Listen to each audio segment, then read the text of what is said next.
哟，还真活着！听说你昨天滚下山坡，哥儿几个还以为你要去见你爹娘了呢。王大哥，有什么事吗？这个月的平安钱该交了，50文，老规矩。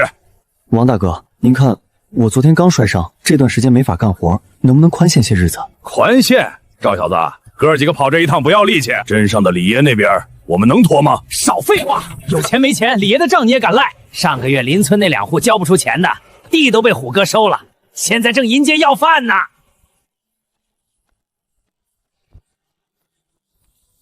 家里只有这些了，剩下的我下个月一定补上。17文，你打发要饭的呢？我真的只有这些了，米缸也快见底了。我管你吃不吃得饱，听着小子，3天，我给你3天时间，3天后我来拿钱，50文，1文不能少。要是拿不出来，你那3亩田可就归我了。哼哼，反正你这种废物也种不出什么玩意儿，不如让哥哥我帮你保管。3天后拿不出来，就收拾锅盖滚蛋。晦气，不公平！我一睁眼，竟穿越到了古代，没米没菜，身无分文还道钱钱的天崩开局。系统绑定中，检测到宿主生存意愿达到0截止。田园系统激活中，绑定宿主赵宇，新手礼包已发放，请查收。高产土豆种子10斤，基础种植知识灌输，系统储物空间1立方米。是否现在领取并接受知识灌输？是。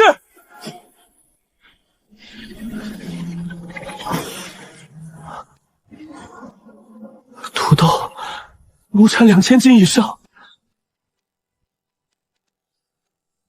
10斤种子切块能种半亩地，但最关键的是启动资金和肥料。在这之前，我吃什么？3天后，王大虎会再来，在那之前，我必须准备好对策。长远的，就从这10斤土豆开始。初始任务发布，开辟第1块试验田，在5天内成功播种至少0.1亩系统提供的土豆种子。任务奖励：基础肥料配方1份，铜钱100文。看看我这个现代农学生加上系统，能在这片古代土地上种出什么未来？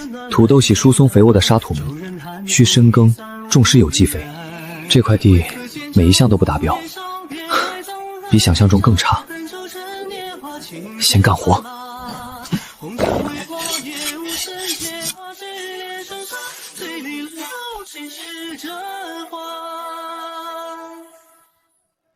王大虎的3天期限过去了1天，系统的5天播种期也过去了1天，没有重来的机会了。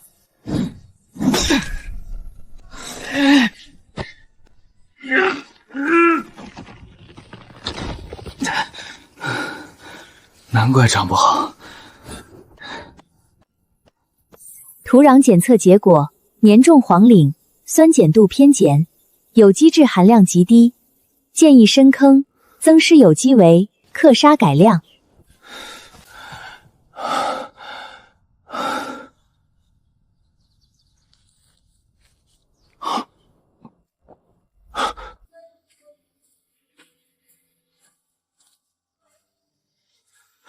土太硬了，减重，板结层至少有30厚，你这样翻不行，表土翻下去，死土翻上来，种子种在死土上发不了根。那我该怎么做？那些草你现在就烧了。烧？不堆肥吗？堆肥要时间，你没有，烧成草木灰，现在就撒到翻过的地里，能降碱生钾。你那块茎作物不是喜钾吗？孙伯怎么会知道土豆喜钾？我年轻时走过不少地方，南边的芋头，北边的山药，凡是长地下的块茎都喜钾，草木灰里有钾。等凉了就撒开，和土拌匀，明天再把灰拌进土里，就能种了。孙伯，您是不是种过类似的东西？40年前，我在西边见过一种作物，当地人叫地势，长在地下，拳头大小，能当粮。那年西边大旱，庄稼绝收，就是靠着那些地段，一个村子的人活下来大半。但后来就再没见过。你的种子要真能种出来，是福是祸，还不好说。明天这个时候，我再来看看。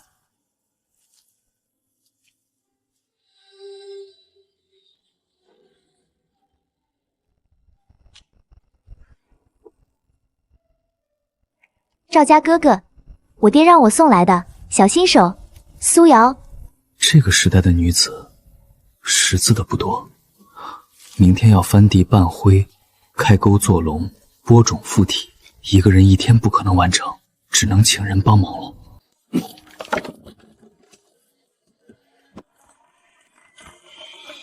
吴叔，我想请铁柱哥帮个忙。我在地里种了点新东西，明天要下种，想请铁柱哥搭把手。我付工钱，1天5文，管一顿饭。铁柱，赵家小子想请你明天帮家种地，1天5文，管饭，你去不去？赵家兄弟，你那块山脚地能种出啥？一种新作物，从西边传来的，耐培薄，产量高。如果成了，1亩能收2000斤。2000斤？你莫哄我！铁柱哥，你明天来帮我1天，亲眼看看。要是觉得我在胡闹，工钱照付，你转头就走。成，明天一早我去。孙伯，我请了几个人明天帮忙，您明天能来看看吗？我怕有些地方做不对。辰时3刻，我过去。谢谢孙伯。别谢太早，人多眼杂，你那东西种下去，消息就瞒不住了。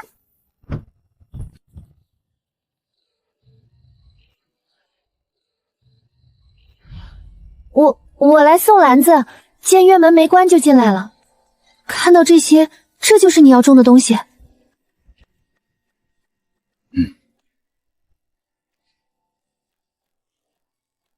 赵家哥哥，你和以前不一样了，感觉现在有了主意，有了劲头，这样挺好的。人总要活下去，活下去就得有个念想，让这片地长出庄稼，让村里人都不再挨饿，让王大虎那样的人再也不能随便欺负我们。你能做到的，我知道。这是我攒的一点伤药，虽然比孙伯给的差点，但也能用。你小心手。明天我也来看看，我能帮忙烧水做饭。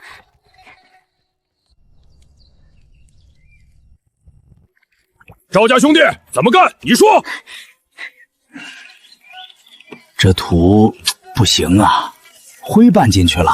孙郎中教的，他懂种地。开始吧。赵家小子，这玩意儿真能长？能。2个月后你来看。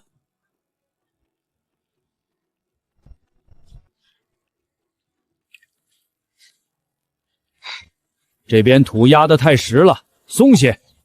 沟头要留排水口，不然积水。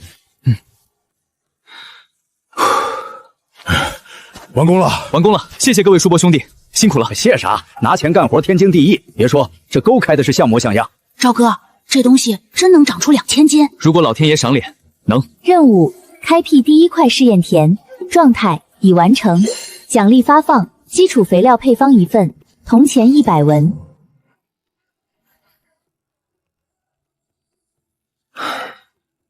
明天就能还上王大虎的债了，但之后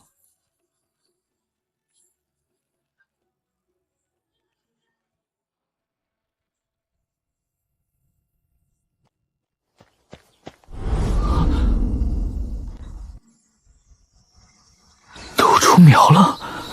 作物状态更新，作物改良土豆，播种时间7天，出苗率98.3%，平均株高5.2厘米，生长状态优良。提示：进入苗期管理阶段，需注意水肥均衡，预防病虫害。都长出来了。你看，这一行最齐整，那一行有几株弱线，但应该能赶上。真好看，像刚出生的孩子，嫩嫩的，让人想护着。赵家哥哥，接下来要做什么？浇水、施肥、除草。苗期最关键，肥要稀薄，草要趁小除掉。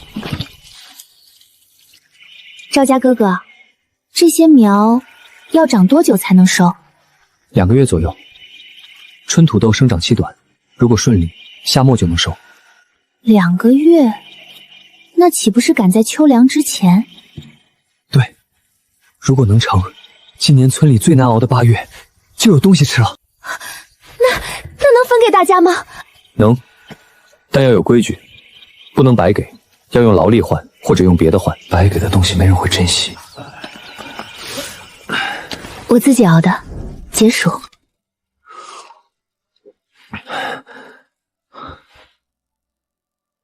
你的手……没事，做惯活了。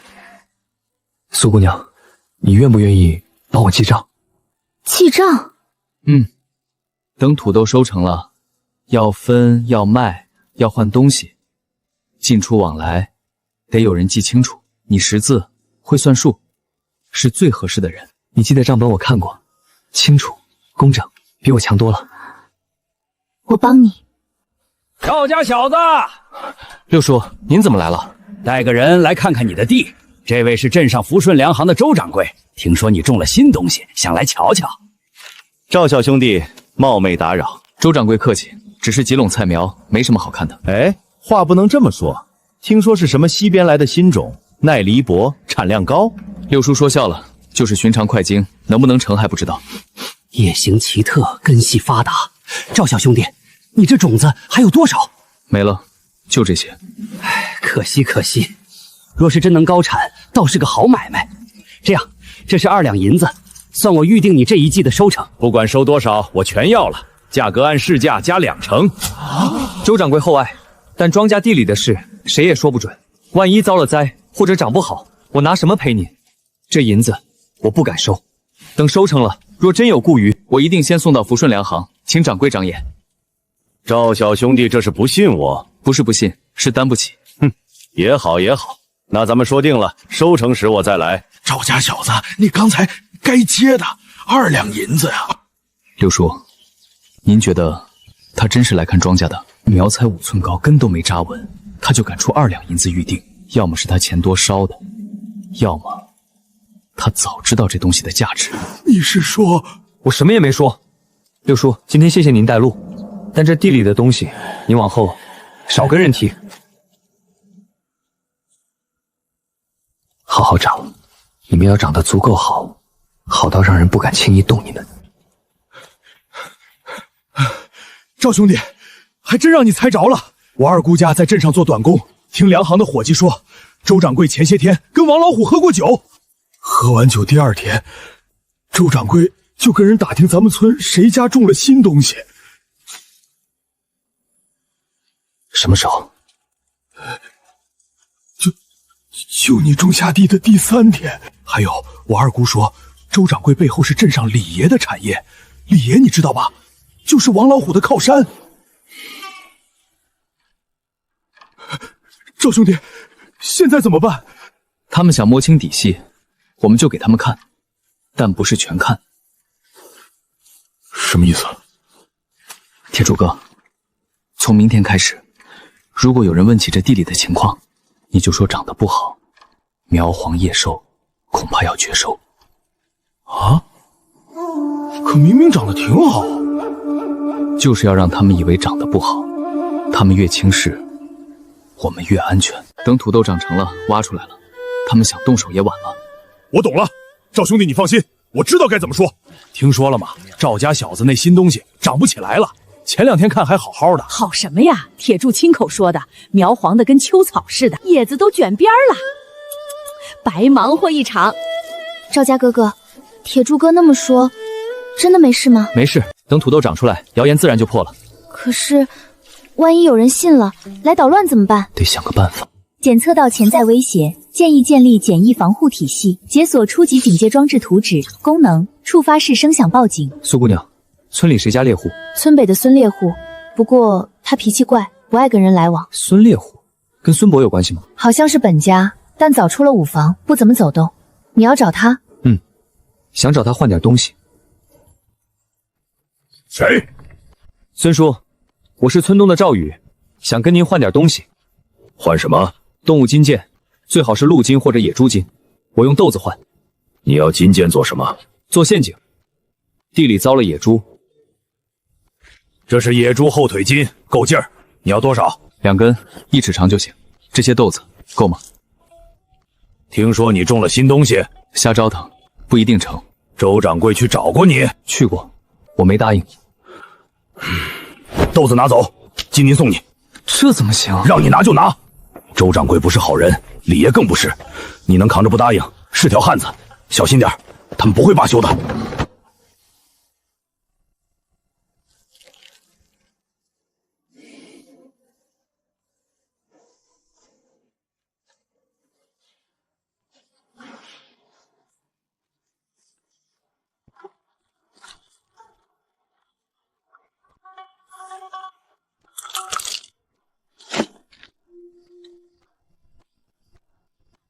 赵家哥哥，你要住这儿？守几天，装置刚弄好，得试试效果，万一不好用还得调整。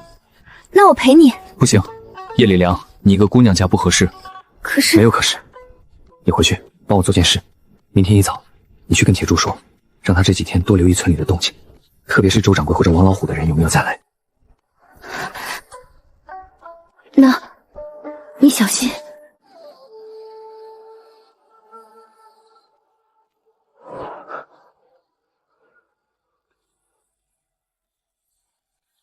就这儿，对，就这块地。周掌柜说了，摸清楚长得怎么样。这黑灯瞎火的，怎么看？拔几株回去不就知道了？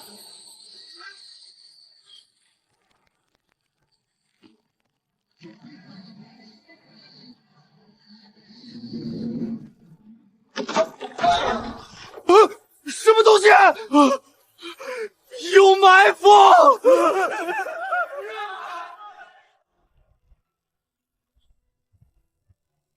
赵家哥哥，这一行比那一行长得快，是不是那边土肥些？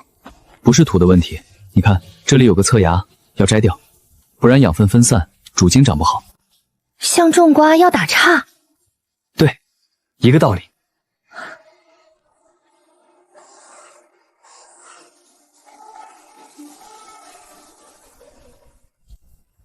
王老虎那边没动静，奇怪了。周掌柜回镇上了，听说是李爷有别的买卖，村里人都在传说你这地要绝收，我看他们是眼红。哼。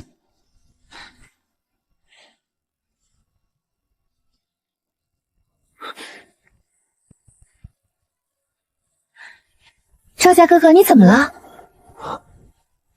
开花了，真好看，像小蝴蝶。开花了，底下的果子就开始长了。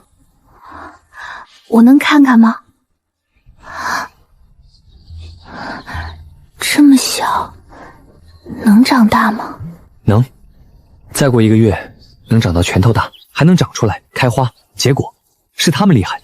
赵家哥哥，等土豆收成了，你打算做什么？留种，扩大种植，然后教村里人种。如果真能高产，就不能只种这1亩3分地，要让大家都有，冬天才不挨饿。可是，如果大家都种了，不就卖不出价钱了？不是拿来卖钱的，是拿来吃饱肚子的。青山村太穷了，先要吃饱，再想别的。我觉得可以既吃饱又赚钱。你想啊，如果咱们村种得多，收得多，除了自己吃，肯定有过余，过余的可以拿去卖，或者做成别的东西。我爹说，东西加工后会比原样值钱。你说的对，等收成了，咱们好好计划。咱们，你帮我记账，帮我出主意，就是咱们一起的事。生长第30天，平均株高42厘米，开花率76%，块脏形成期进入膨大初期，建议增施钾肥，保持土壤湿润疏松。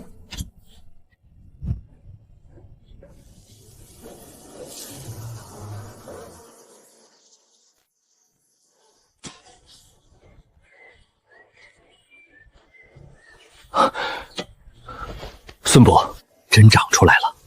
40多年前我在西边见过的地蛋就是这个模样。你知道当年那些地蛋后来怎么样了吗？不知道，被官府收走了，说是什么祥瑞要献给皇上。种地的老农得了10两银子，但种子全被拿走了，一颗没留。那村子后来还是穷。您是说？我没说什么，只是告诉你，好东西人人都想要，怎么守得住是你的事儿。周掌柜又来了，在村里打听你，这次带了2个人，看着不像伙计。谢谢孙伯提醒。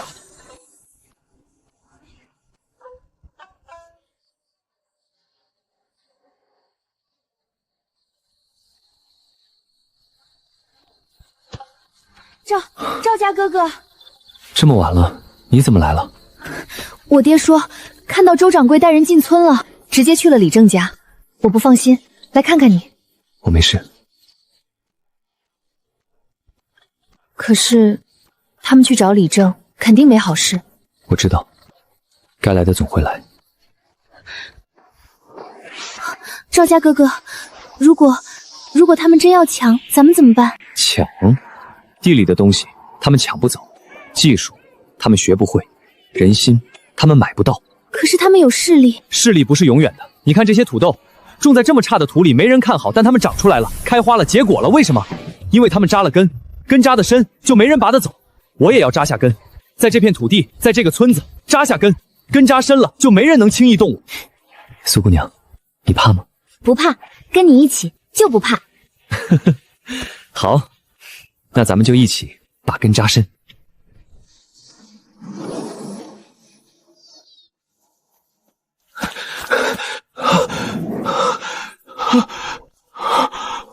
这不可能，才15天，正常土豆这个时候应该刚刚形成小块棕。警告：异常生长现象，块装品质下降，植株早衰。除了正常剂量的豆饼水和草木灰，没有添加任何特殊东西。那这疯长是怎么回事？营养过剩，可这贫瘠的黄岩怎么可能营养过剩？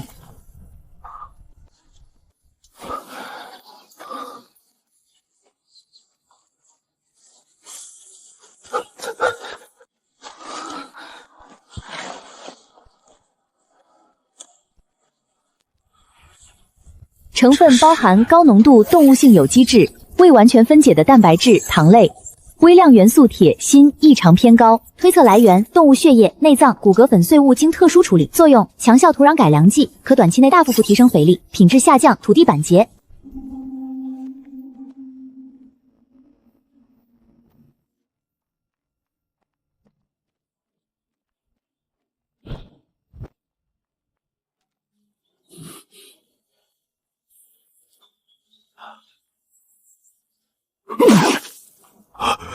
血骨粉，这东西你从哪儿弄来的？我的田边树林里埋着。孙伯，这到底是什么？这是前朝宫廷秘法，将牲畜血液、内脏、骨骼收集，混入糖蜜和草药，密封发酵100日，1勺能1亩地。但用多了，土会板结得像石头，3年种不出东西。种出的庄稼看着喜人，实则虚胖，不耐储，不好吃。有解法吗？除非换土，但你这8分地来不及了。收是能收，但品质……孙伯，如果不追求品质，只追求活着呢？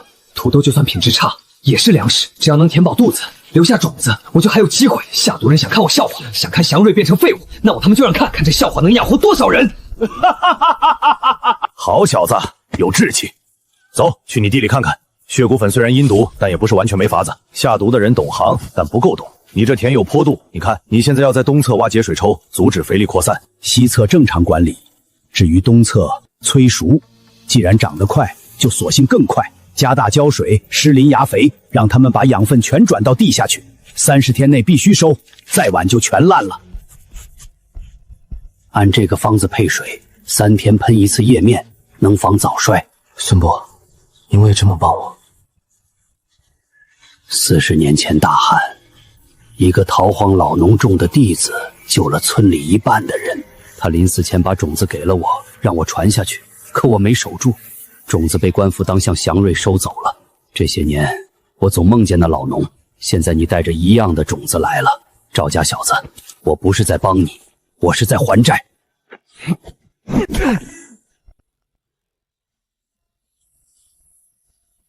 营养不良，品质极差，煮熟了可能都是硬的，但能吃就行。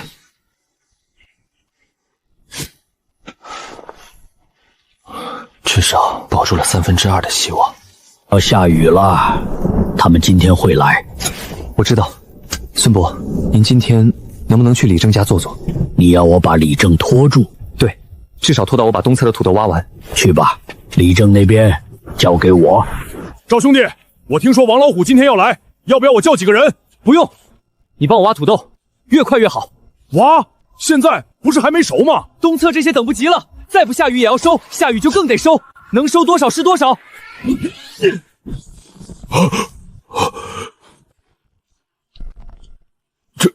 这能吃吗？煮熟了，能吃，总比饿肚子强。要下雨了，继续。赵兄弟，西边那些能保住吗？看天意，如果雨不超过1天，应该没事；如果连下3天，就难说了。赵小子，收成不错呀！我听说你这祥瑞长得可快了，特意来看看。王大哥来的不巧，下雨了。下雨才好，下雨才能看出东西好不好。你说是不是，刘三儿？你说的对，好东西不怕雨淋，孬货一下雨就现原形。啊，虎哥，这边好像没事。你小子耍诈！王大哥说什么我听不懂。我种地，老天爷给饭吃，有什么诈不诈的？钱呢？50文，今天到期。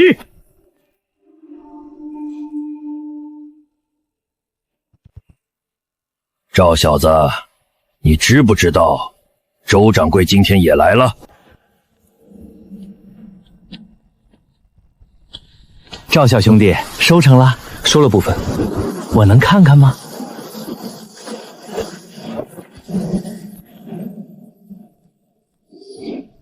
青皮发软有黑斑，赵小兄弟，你这祥瑞品相不太好啊。第一次种，没经验。哼，我听说西边那些长得不错，还行。那为什么东边这些像是遭了灾？周掌柜是粮行大家，应该知道，同一块地也有肥肉之分，东边地薄，长不好正常。说的有理。那西边这些，赵小兄弟打算什么时候收？1个月后。好，1个月后我再来。到时候希望赵小兄弟的祥瑞能名副其实。铁柱哥，帮我个忙，你连夜去镇上找林老板，告诉他3件事：第一，土豆提前收了，品质差但量大；第二，周掌柜今天来了；第三，问他愿不愿意收这批土豆，价格好说，但要快。现在下这么大雨，就是下雨才要去。他们以为下大雨我不会动，我偏要动。你现在就出发，走小路，别让人看见。成，我这就去。作物生长速度300%正常级。如果我能从这批早熟的土豆里筛选出保持良好性情的快秧作为种子，也许能培育出真正30天成熟的早熟品种。在青黄不接的时候，这是救命的粮食。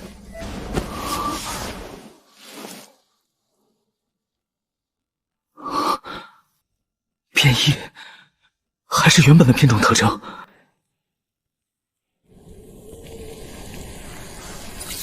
发现特殊性性状，作物改良土豆，紫皮变种。特性：抗病性增强，耐储性提升，花青素产量高，营养评价优。建议优先留种，可尝试定向载育。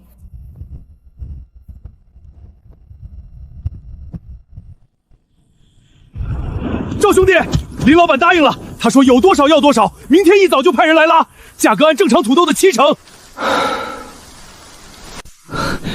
铁柱哥，谢谢。谢啥？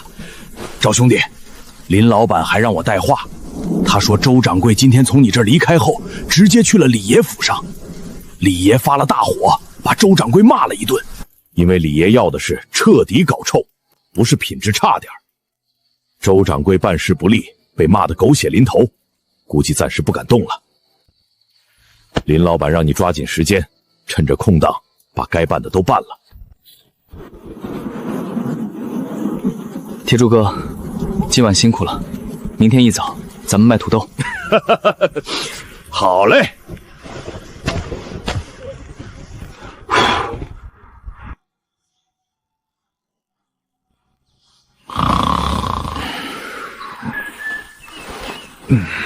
赵兄弟，醒这么早？林老板的人什么时候来？应该快了，从镇上到咱村走路要1个时辰，这会儿该出发了。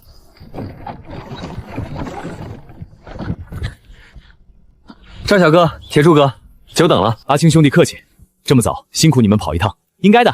东家交代了，赵小哥的事儿要尽快办。确实品质不佳，煮熟了恐怕发硬。不过我们东家说了，只要是新作物，品相差也收，按市价3文1斤算，2文1斤收。阿青兄弟，市价是3文，但这是新东西，不该更贵吗？铁柱哥，若是品质好的新作物，自然价高，但这些煮熟了怕是不好吃。我们收了还得想法子处理。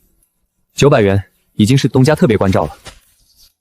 阿青兄弟，900文我接受，不过我有个条件，这批土豆你们不要直接当粮食卖，可以试着切片晒干磨粉，做成粉条或者勾芡。虽然品质差，但淀粉还是有的，总比浪费强。赵小哥懂加工，好，我会转告东家。如果真能做成粉，下次我们再谈合作。听说赵小哥地里还有其他作物，让我看看。这陈米5文1斤，豆粉3文1斤。东家说，如果赵小弟需要，可以用钱买，也可以用新作物的种子或者幼苗来换，价格好商量。我有些品相好的土豆可以留种，阿青兄弟要看看吗？这个好，淀粉足，口感应该不错。赵小哥，这些你肯出？可以出10个，种子价按市价2倍，6文一个，10个60文，再加上刚才的900文，一共960文。阿青兄弟，我想用这些钱换50斤陈米，50斤豆饼，剩下的钱我想托林老板办件事，帮我打听一下附近有没有好地出租出售，2、3亩就行，土要好，最好靠近水源。赵小哥要扩种，这块地不太行了。明白了，我会转告东家，有消息立刻通知你。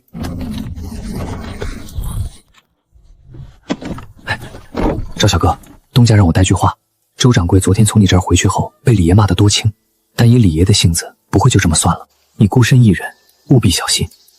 王老虎那种人明枪易躲，周掌柜这种暗箭难防。谢谢林老板提醒，也请林老板小心。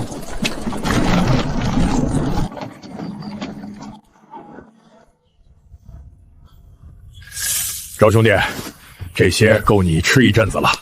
你接下来打算咋办？先还债。还债？你不是刚还了王老虎？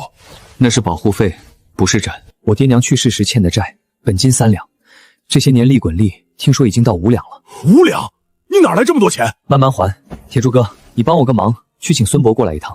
我想问问债主是谁，人在哪儿？我以前糊涂，这些事儿都记不清了。孙伯，我想问问债的事。你爹娘当年病重，看病吃药花光了积蓄，借过2个人的钱，一个是镇上仁济堂的陈大夫，借了3两，他心善，从没催过；另一个是村里的赵老四。赵四叔，他有个在南边做生意发了财的侄儿，叫赵德发。赵老四去年冬天走了，赵德发回来办丧事，听说有这事儿，要你今年秋收前连本带利还清5两。他在县城开了间杂货铺，这人不太好说话。哟，孙郎中也在，正好做个见证。德发，你这是收债？哼，3年前赵老四借给赵大海2两银子，白纸黑字，月息3分，如今连本带利共计5两6钱，零头抹了，算5两。赵小子，认不认？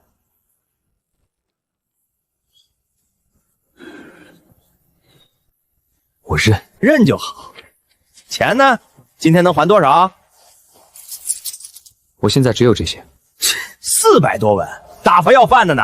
小子，我可听说了，你最近折腾什么新庄稼，还跟镇上的林老板搭上了线。新庄稼还没收成，这些钱是预支的。赵叔，我一定还，但5两银子不是小数目，给我些时间。时间？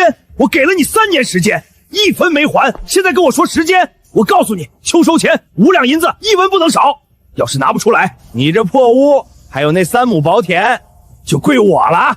德发，话不能这么说。赵家小子现在有了营生，你宽限些时日。孙郎中，你是中人，按理该帮我要债，哼，怎么反倒帮欠债的说话？赵叔，秋收前我一定还你5两银子，如果还不上，房子田地你拿走。哼，空口白牙，谁信？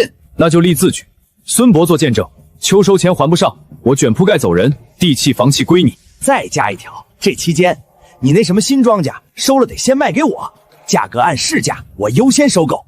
可以，但如果你压价太低，我有权卖给别人。成交。赵家小子，秋收还有3个月，你好自为之。你太冲动了，5两银子3个月，你怎么挣？孙伯，做什么生意？杂货铺，卖些针头线脑、油盐酱醋，怎么了？他铺子大吗？不大，2间门脸。不过他好像还做点别的。对了，他帮人放印子钱。孙伯，您放心，我有办法。什么办法？那些土豆再有1个月就能收，如果能种出好东西，就不愁卖不上价。西边的虽然比东边好，但受了血骨粉影响，能长成什么样不好说。那就想办法让它长好。孙伯，您能不能再帮我配点药，保品质的药？既然肥力过剩，咱们就想办法把多余的肥力导出去，或者转化成别的东西。导出去？怎么导？您看，血骨粉的肥力主要是氮过剩，磷钾相对平衡，氮多了，植株疯长，果实品质差。如果我们补磷钾，平衡营养，控制水分，让植株生长放缓，把养分集中到地下的块茎里。你是说以磷钾制氮？对，草木灰里有钾，骨粉里有磷。对了，鸡蛋壳磨粉含钙，也能调节土壤，还有鱼骨、虾壳，只要是含磷钾钙的东西都能用。你小子哪来这么多稀奇古怪的念头？书上看的。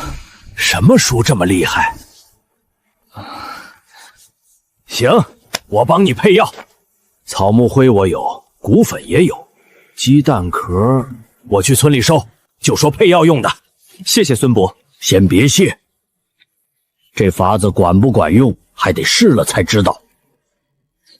万一不成，不成再说，总得试试。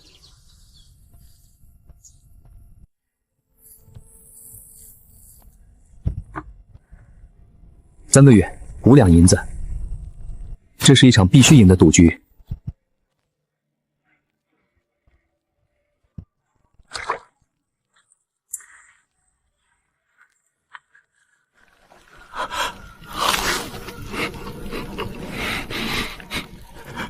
成了。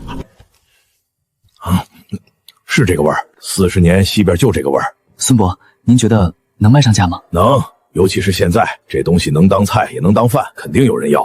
鲜食的话，1斤3、4文应该没问题。半分地算个500斤，1两5000银子，加上之前的，共2两4两多。孙伯，现在还能种1季土豆吗？7月种，10月收。不过你得有地，现在这块地今年不能再种了。孙伯，我想好了，我知道，先把土豆卖了，换钱租地种土豆，3个月来得及。先租1亩，如果紫皮土豆真如系统说的那么好，1亩能收2000斤。系统？什么系统？就是我琢磨出来的一套种地方法，我管它叫系统。你想做就做，需要帮忙说一声。谢谢孙伯。赵家哥哥，苏姑娘，这么晚了去哪儿？去孙伯那儿拿药。赵家哥哥，你的土豆怎么样了？还好，在半个月就能收。赵大哥，你的土豆真的能长拳头大吗？真的，等收了请你吃。赵家哥哥，这是我做的，你拿去吃。我听铁柱哥说了，你自己小心些。赵德发不是好人。谢谢，我会小心。再过7天就能全收，至少500斤，1500文，还差3两。但只要紫皮土豆扣种成功，秋收就能翻身。这位小哥，敢问这片土豆是你种的？是我，先生是？毕姓周，在府城做点小买卖，路过此地，看到这新奇作物，特来问问。又一个姓周的。花开紫色，地下结块茎，可是西边传来的洋芋。听说西边有这东西，我弄了点种子试试。赵小哥，可否卖与鄙人？周先生认识镇上的周掌柜吗？那是我堂弟，他来找过你，不过没谈成。我那个堂弟做事急躁，不懂变通，赵小哥别见怪。我跟他不一样，我是真心想做这生意。赵小哥，你这土豆品相不错，但新鲜土豆不易储存，我有解决办法。这是石灰粉，撒一层能防烂。另外，土豆可以做成粉条、淀粉，耐储存，价格高。赵小哥若愿意合作，我可以提供技术，包销所有产品。别人种不出你这样的。我一路走来，看了不少庄稼，你这土豆长势均匀，植株健壮，一看就是精心管理的。种地不光看种子，还得看人。而且我听说你得罪了李爷，李爷虽然倒了，但他那些手下还在。你一个人守得住这技术吗？跟我合作，我出钱出渠道，你出技术出劳力，利润3-7分，你3我7。另外，我保你平安，在府城我周文渊还有点面子。周先生，土豆我还没收，现在谈合作太早，等收成了咱们再细谈，如何？谨慎是好事，行，我等你。3个月后我再来，希望到时候赵小哥能给我个满意的答复。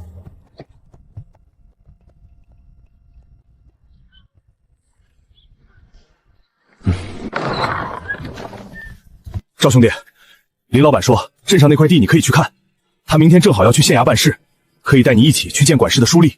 好，明天一早我去镇上。林老板让我提醒你，最近小心些。周掌柜那边没动静，但他堂兄周文渊来咱们县了，这人比周掌柜厉害得多。林老板还说，如果你真缺钱，他可以先借你5两银子，他拿得出，利息按市价，不算高。谢谢林老板好意，但不用了，我有办法。卖土豆，租地，种新土豆，3个月够做很多事了。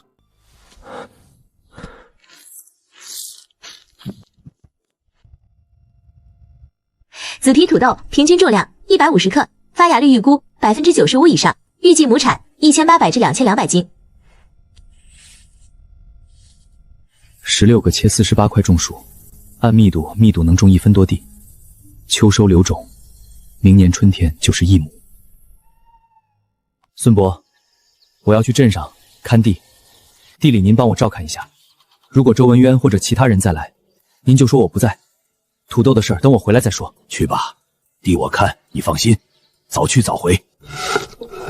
苏叔，我想请您帮个忙，我想做10个1尺见方、结实能摞起来的木箱，装土豆用的，这是50文定金。你先用着，做完再说。我听姚二说了你的事，不容易，箱子我给你做，钱不急。谢谢苏叔。赵小哥，上车吧，东家在镇上车马行等你。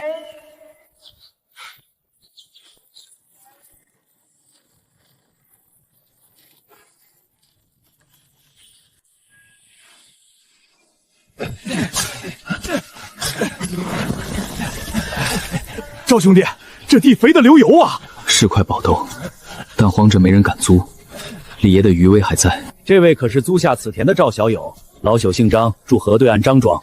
听说李爷这块地租出去了，特来看看。小友可知为何这上等田无人敢要？愿闻其详。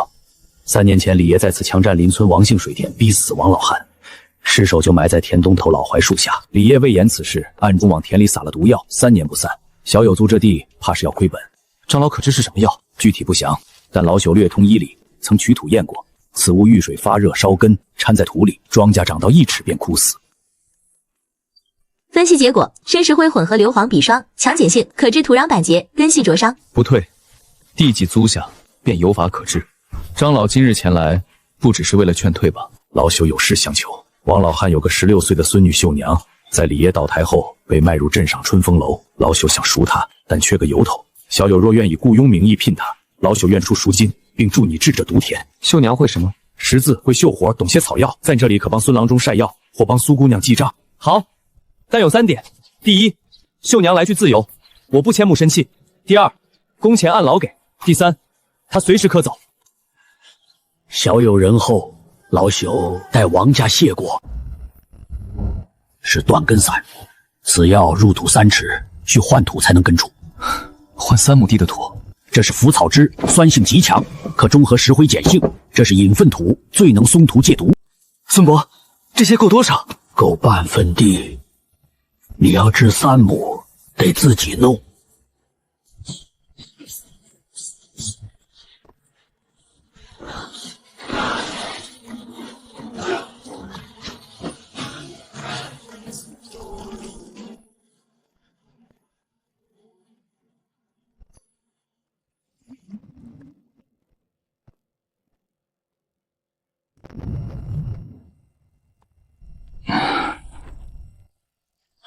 赵小友，别来无恙，来赔罪。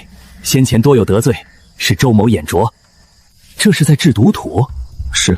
李爷当年做的孽，倒要你来收拾。我那堂兄让我带句话：制土若需石灰、硫磺，他可低价提供。周先生好意心领，但这毒土用不上那些。赵小友是明白人，堂兄让我转告赵德发在牢里攀扰，说你与他合谋私卖军需。县衙那边，堂兄已打点，暂压下了。堂兄想入股，不是强迫，是合作。他出钱出渠道，你出技术，军需那条线他帮你摆平。容我想想。3天后我来听答复。这姓周的趁火打劫。是交易，就有讨价还价的余地。周文渊要技术，我要活路，未必不能谈。你想答应？不得不应，毒田要治，春播不能误，村里人指望我吃饭，我不能倒。那就谈，但记住3条：第一，技术分核心与皮毛，核心绝不外泄；第二，契约要细，写明违约重罚；第三，留后手，鸡蛋不能放一个篮子。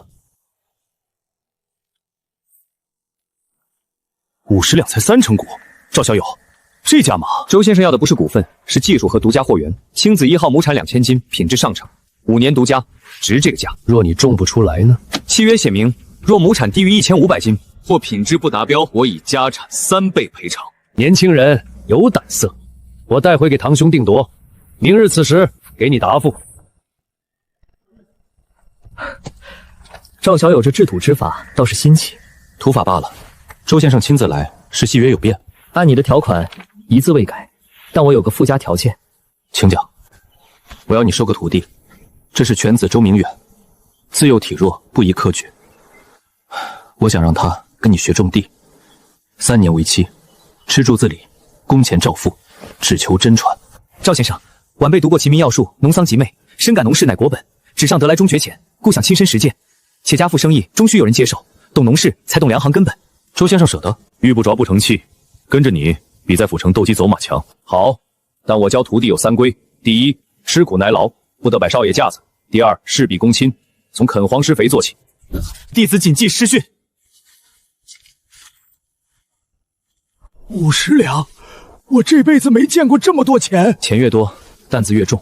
30两用于制土、买肥、雇工，20两存着，以备不时之需。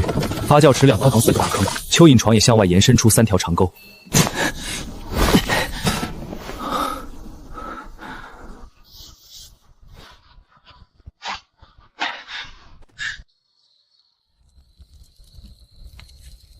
2. 选地，选背风向阳、排水良好、疏松焚薄的沙质土壤。3. 施肥。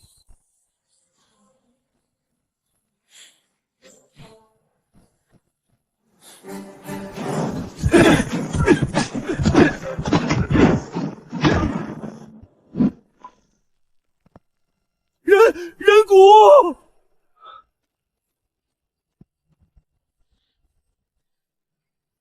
骨骼表面附着砒霜残留，死亡时间约3年。既已挖出，便该让死者入土为安。铁柱，去请李真，再通知张老。王老弟，你死得好惨！周大人，可否这样？今日先将遗骨请出，暂住一床，我出钱请人诵经3日，再选吉日安葬。制土之事不能停，我会在田边立碑，写明此事，让后人知晓。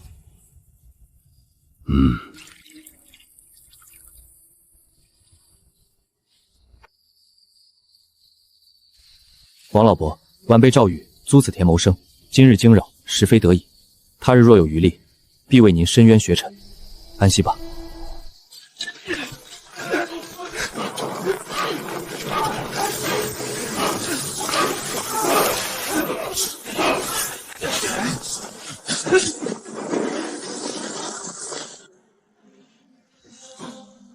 土壤酸碱度趋近中性，重金属残留降至安全阈值以下，有机质含量提升至3%。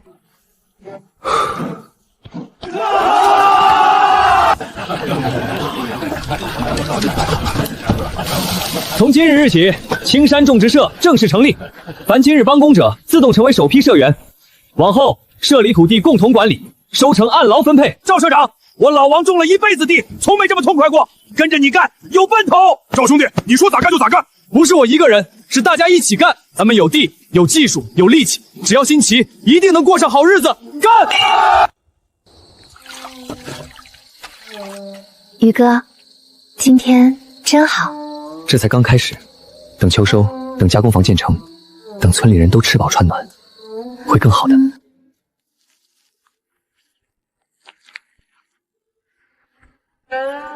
子嗣1号生长日志，播种第25天，出苗率92.7%，平均株高8.3厘米。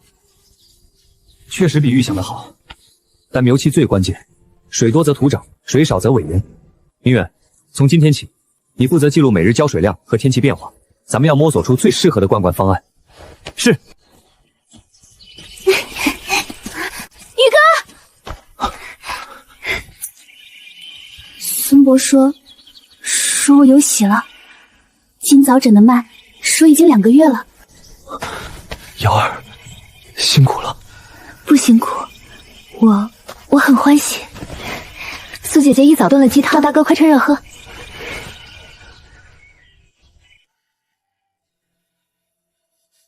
等这批土豆收成，我就翻修房屋，请孙伯好好给瑶儿调理，还有得给未来的孩子准备衣裳、被褥。天旱虫多，是地老虎和28星蒲虫，这2样都是土豆的天敌。孙伯，可用什么药？庄叶水、辣椒水可去瓢虫，但治标不治本。地疗好藏身土中，更难对付。往年遇到，只能人工捕捉或用毒饵。炒香的豆饼拌砒霜撒在田间，地疗好时候即死。但此法危险，万一被鸡鸭误食或渗入水源。我有法子，不用毒，用半生。某些植物种在一起，能互相驱虫，比如大蒜驱蚜虫，万寿鱼驱线虫，薄荷驱菜青虫。孙伯，您可知本地有什么驱虫的草药？艾草驱蚊，苦棉叶驱虫，除虫珠可杀蚜虫，但这些对地芦虎和瓢虫是否有效，老朽不敢断言。试试便知。铁柱哥，你带人去采艾草、苦棉叶、除虫珠，越多越好。王叔，你带人煮草药水，浓度要高。明远，你负责记录不同草药的效果。秀娘，你去村里收些大蒜、辣椒，捣碎取汁。先生，草药驱虫见效慢，只怕来不及，所以还要辅以物理防治。地老虎夜间活动，咱们就夜间捉。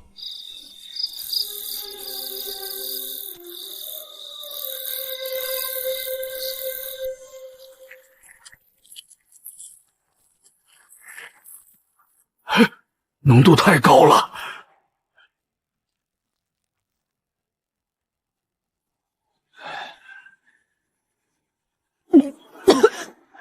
保住了，赵小子，你这法子神了。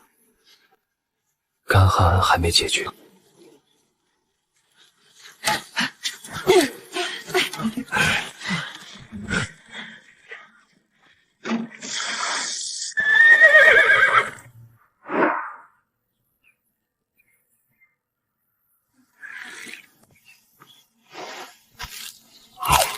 此物口感独特，饱腹感强，土豆可做主粮，亦可做菜。这土豆产量高，种植简单，耐储存，易运输，适合军旅。正因如此，王某才来。北疆战事吃紧，粮草运输困难。周先生推荐你的土豆，说此物可解燃眉之急。将军府下令采购土豆10万斤，粉条5万斤，9月前送达边关。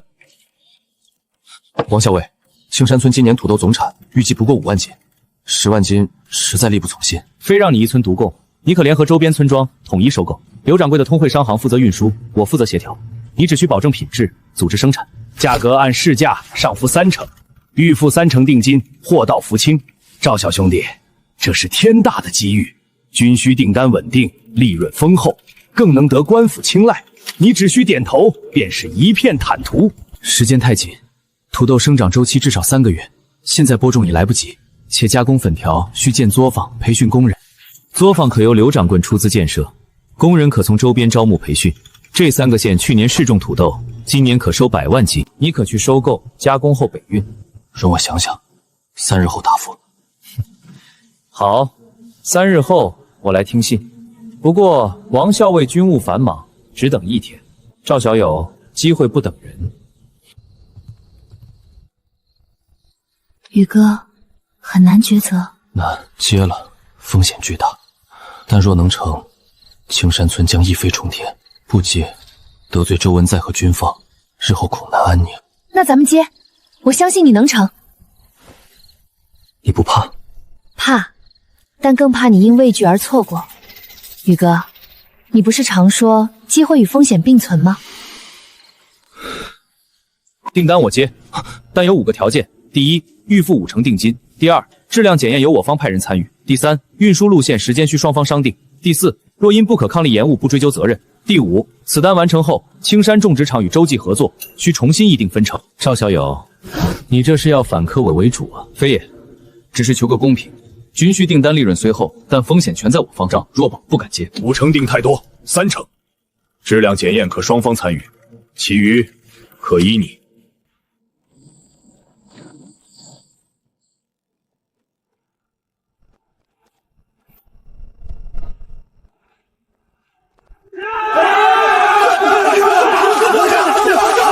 你们收土豆是做毒饵卖给北疆汉人，把土豆还给我们！大家跟我去加工坊亲眼看看，那是做给人吃的粉条，不是毒饵。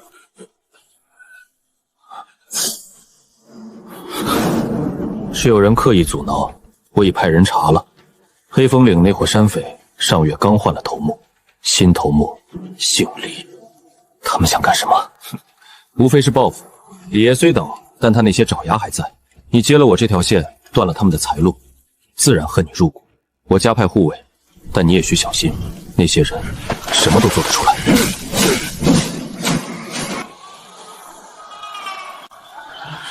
这军需订单怕是接错了。我知道大家怕了，我也怕，怕完不成订单，怕得罪人，怕血本无归。咱们青山村从前过的是什么日子？吃糠咽菜，看天吃饭，被人欺负了只能忍着。为什么？因为咱们穷，咱们弱。这1000两是风险，也是机会。有了它，咱们能建学堂、修医馆、铺路、修桥。黑风岭的山匪怕什么？怕咱们团结。梁商的谣言怕什么？怕咱们过硬的质量。咱们现在是青山种植社200号人一起干，谁若怕了，现在可以退出，定金我按工钱结算，绝不强留。我跟着赵兄弟干，脑袋掉了碗大个疤，怕个球！窝囊一辈子，不如拼一回！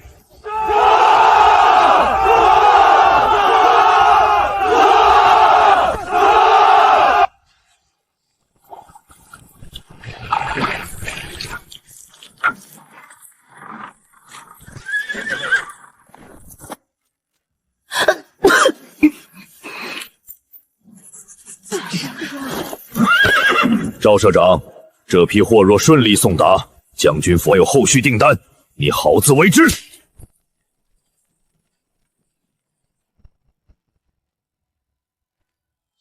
宇哥，会顺利的。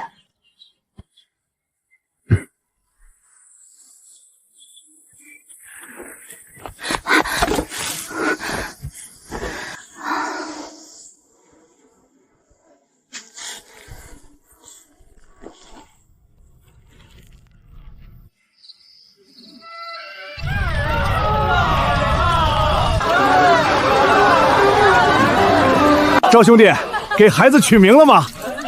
若是男孩，叫程烨；若是女孩，叫承欢。承欢膝下，平安喜乐。先生，弟子有一事相求。弟子想正式拜师，不是学种地，是学先生做人做事之道。愿追随先生，将山魔事推广四方。你既开口，我便收下你这个弟子，但有一条。学成之后，需造福一方，不可为私利忘大义。宇哥，你从哪儿来这么多奇思妙想？土豆加工、种植社，这些村里人想都不敢想。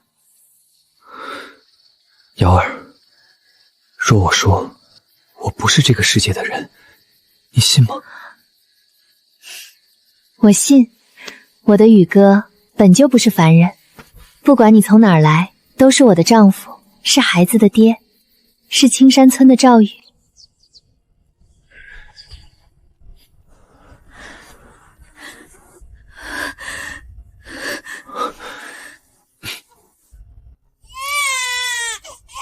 生了，是个大胖小子。瑶儿，辛苦了。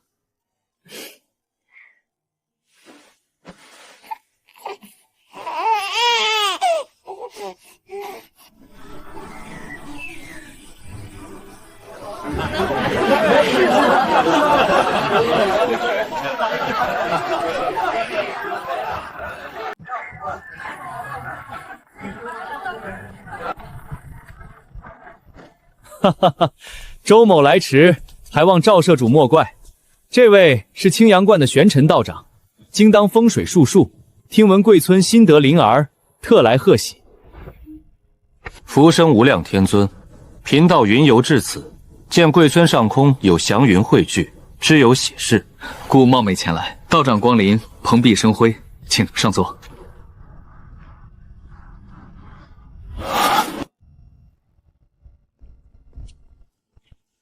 敢问赵社长，贵公子生辰可是10月15子时3刻？程烨确是这个时辰出生，但这道长如何得知？道长神算，此子命格不凡，生辰八字中土木相生，水木清华，更兼紫微星暗合。若在太平盛世，当为治世能臣。只是命中有3劫，首劫应在朝岁之前。道长，此话怎讲？道长不过是医书直说，未必当真。贫道修行40载，从未妄言。赵社长，可否借一步说话？道长有话，但说无妨。赵社长可知黑风岭原名青龙岭，乃此地方圆百里龙脉之眼。30年前，匪人占山为王，斩断龙脊，致使地气外泄，煞气积聚。近年来，煞气已蔓延至清水河畔。贵村位于黑风岭东南，首当其冲。贵公子命格属木，最具金煞。黑风岭匪穴正是金煞汇集之地。周岁之前，若煞气冲撞，恐有性命之忧。这套风水之说本不可信，但穿越系统都能发生，玄学未必全是虚伪。况且黑风岭山匪确实心腹大患。道长可有化解之法？有3：其1，迁居避煞；其2，村中布阵镇煞；其3，斩煞源。剿灭黑风岭匪患，剿匪之事谈何容易？黑风岭地势险要，易守难攻，县衙数次征剿，皆无功而返。道长既提出此法，想必有计较。此图乃贫道30年前云游时所绘。黑风岭有3道天险，单县天有田七坑，有后山小径，种树鱼林，以藤梯克金，可保100年平安。若此图是真，黑风岭不再是铁板一块，但他为何要帮我？道长厚赠，赵某感激，但不知道长有何所求？贫道所求与周氏属相同，合作。合作什么？开矿。黑风岭不仅有匪，还有矿，铁矿、煤矿储量不小。朝廷鼓励民间开矿，若能拿下开采权，利润惊人。赵社长，开矿需大量人力和当地支持，青山村能调动数百青壮。若我们3方合作，道生出地图和技术，我出资金和销路，你出人力和管理，黑风岭可成聚宝盆。那山匪呢？剿。道长献策，我们出钱雇人，县衙出兵。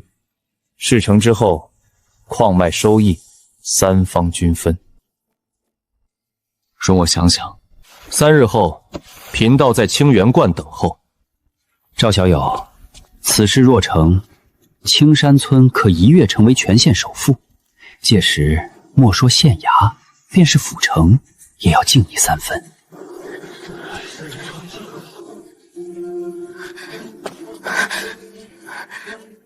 宇哥，那道长说的结束？别怕，有我在，谁也伤不了你和孩子。开矿好啊！咱们正缺钱建学堂医馆，有了矿，什么都有了。匪是那么好找的？黑风岭那伙人杀人不眨眼，前年邻村护村队一夜被杀光30口。若能彻底剿匪，倒是功德一件。这些年被祸害的村子还少吗？先生，此事需权衡利弊。开矿需向朝廷纳重税，还需打点官吏，且矿工聚众，易生事端。赵大哥，苏姐姐和程烨的安全最要紧。那陆长既说有结束，咱们不能不防。黑风岭矿脉分析：类型中型磁铁矿，无烟煤矿，储量铁矿石约50万吨，煤炭约30万吨。开采险评估：匪患威胁高，官府态度未定，技术门槛中等，市场前景良好。若成功开矿，可获得初级工业文明成就，解锁更多科技树分支。科技树，若只靠农业发展终有上限，若能涉足矿业、冶炼，甚至初步工业，将是另一番天地。剿匪，不管开不开矿，黑风岭匪患必须除。他们劫过我们的货，烧过我们的坊，此仇不报，青山村永无宁日。但剿匪不能蛮干，明远说的是百姓，不是官兵。剿匪之事需借官府之力，更要靠咱们自己的智慧。在此期间，咱们做3件事：第一，加强村防，转服村舰队日夜巡逻；第二，摸清匪众数量，做其弱点；第三，与县衙沟通，探听官府对剿匪的态度。我负责组建护村队，王叔联络周边受害村落，苏叔改良防御工事，秀娘协助苏瑶管理内务，照顾程烨。瑶儿，让你担心了。我不怕，只要咱们一家在一起，什么难关都能过。宇哥，那道长说程烨命中有3劫，我心里总不踏实。命数之说未必全准，但既有人提醒，咱们小心便是。从明天起，程程烨身边不离人，你和秀娘也少出门。那你呢？剿匪太危险，你不能亲自去。我不去，我还有你和程烨，不会轻易涉险。剿匪之事，自有官府和专业人士，有些事躲是躲不过的。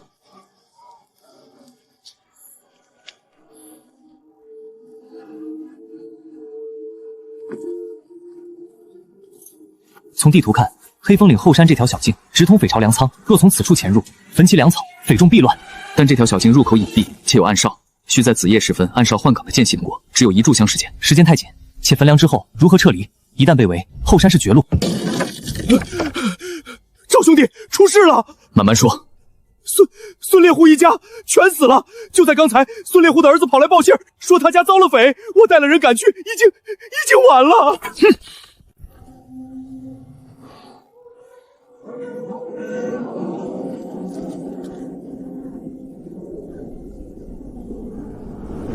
是黑风岭的标记。报关了吗？已经派人去了，但县衙离这儿30里，等捕快赶到，匪早跑远了。脚印杂乱，至少有5人。院墙有翻越痕迹，门锁是被撬开的。匪徒手法熟练，应是惯犯。铁柱，你带人守住现场，等官府来人。王叔，通知全村加强戒备，今夜所有人家集中到祠堂附近，轮流守夜。明远，跟我回书房。匪徒赶在年关前下山杀人，一是报复，二是示威。孙烈户前日曾跟我说，他发现黑风岭匪徒在附近出没，想去报官，所以被灭口。但学生不解，黑风岭距此20余里，匪徒为何专挑孙烈户家，且时间拿捏得如此准？正是小年，村里松懈时。村里有内应，否则匪徒怎知孙烈户要报官？怎知他家人今夜在何处？此人必须揪出来。赵大哥，苏姐姐让我来问问，村里传言说黑风岭要血洗青山村，是不是真的？假的，匪徒不敢。你回去陪瑶儿，告诉他没事。其实我今早去河边洗衣时，看见村西头的赵辣子和2个陌生人在林子里说话。那2人穿着不像本地人，腰间鼓鼓的，像藏着家伙。当时没在意，现在想来，那2人神色鬼祟。铁柱，带几个人悄悄去赵辣子家。若他在，直接把他带来；若不在，搜他屋子，看有无可疑之物。你们2个狗东西，放开我！赵宇，你凭啥绑我？老子又没犯法。今早辰时你在哪儿？在家睡觉。和谁一起？关你屁事儿！说，钱哪儿来的？我赌钱赢的。跟谁赌？在哪儿赌？镇上。腊月20之后，镇上赌屋全关了，你上哪儿赌去？赵社长饶命！我也是被逼的，他们抓了我娘，说我不听话就杀他。他们是谁？黑风岭的一个叫八脸的头目，他说只要我盯着村里动静，尤其注意谁跟官府来往，就给我钱放了我娘。你娘在哪儿？被他们关在黑风岭下的土地庙里。立刻点齐人马，随我前往黑风岭。铁柱，你带10个人，骑马去土地庙救人。王叔，你组织村民，所有青壮拿上家伙，在祠堂集合。明远，你写状章，详述赵赖子通匪之事，等官府来人呈上。你若想活命，就戴罪立功，把你所知的黑风岭情况一五一十说出来。黑风岭现在有80多人，3个头目，大当家活阎王使鬼头刀，2当家独眼龙善射箭，3当家就是八脸儿。他们还和县衙的典史有勾结，每月送钱。难怪剿匪屡次无功。赵兄弟，土地庙里只有一具老妇尸首，已死去多日。赵社长，此事不好办啊！黑风岭匪患多年，县衙不是不剿，是力有不齐。若县衙力有不竭，可否允许民间自组相拥剿匪？按律，民间不得私组武装。不过，若赵社长能说动周文渊、周老爷，或在府城拿到剿匪许可，又是周文渊，这一切恐怕早在他算计之中。宇哥，进屋吧，别冻着。瑶儿，我是不是错了？若我不搞种植社，不接军需订单，不招惹周文娟，孙烈虎一家或许不会死。不，孙烈虎之死是因为匪徒残暴，是因为世道不公。你做的是让村里人吃饱饭，是让娃娃有书读，是正道艰难，但总要有人走。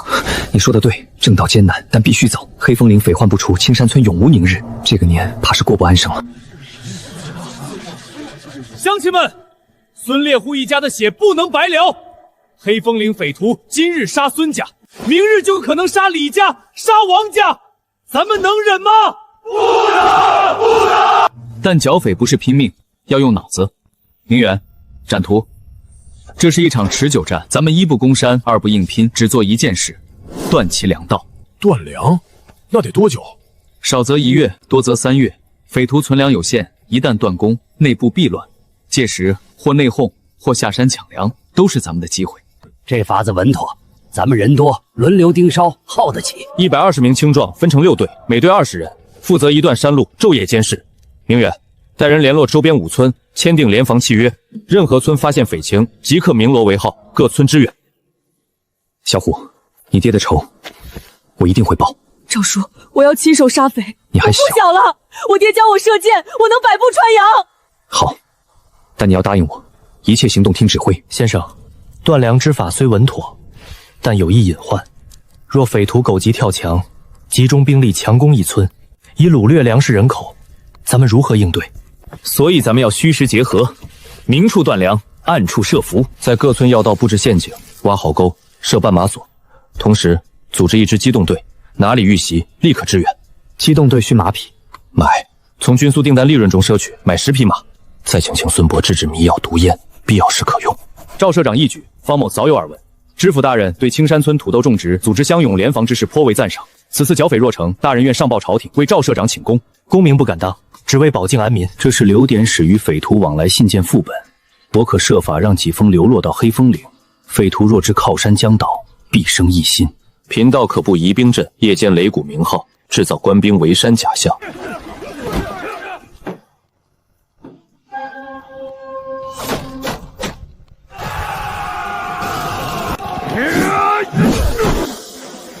中计！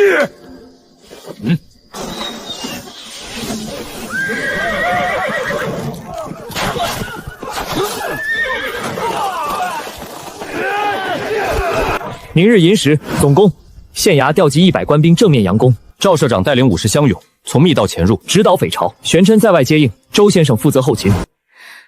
我知道这一仗你必须去，你是青山村的魂，但你要答应我，平安回来，我和程烨等你。我答应。程烨，爹去打坏人，等爹回来，教你走路，教你认字。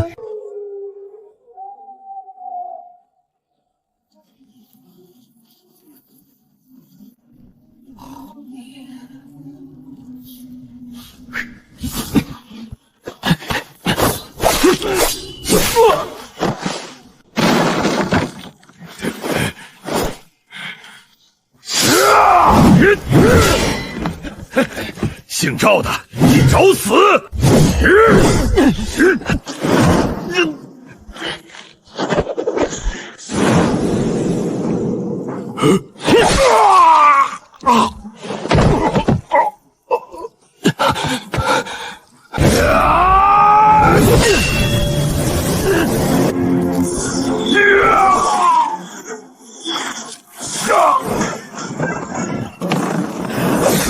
投降！做梦！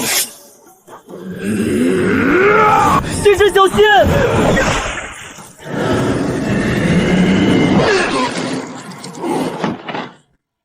赵社长不必自责，剿匪除害，视为大义。此战必俘匪众80，黑风岭匪患从此根除，功德无量。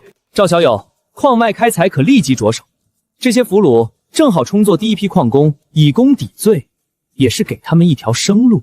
开矿可以，但需立规矩，俘虏矿工与其他矿工同估同酬，不得虐待。劳动3年，表现良好者可恢复自由，若有伤残，同样享受抚恤。成本太高，若不同意，青山村不参与开矿。赵社长仁厚，此意甚好。周先生，就依赵社长吧。所有参战乡勇，赏银5两，伤员加倍，并由村里供养至痊愈。若有战死者，其家人由种植社赡养终生。开矿之事，部落劳动改造，普通村民自愿报名，待遇从优，安全第一。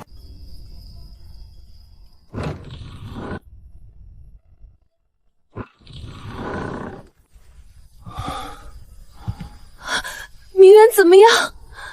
孙伯说，性命无碍，但需静养3月。那就好，那就好。瑶儿，剿匪赢了，但我高兴不起来。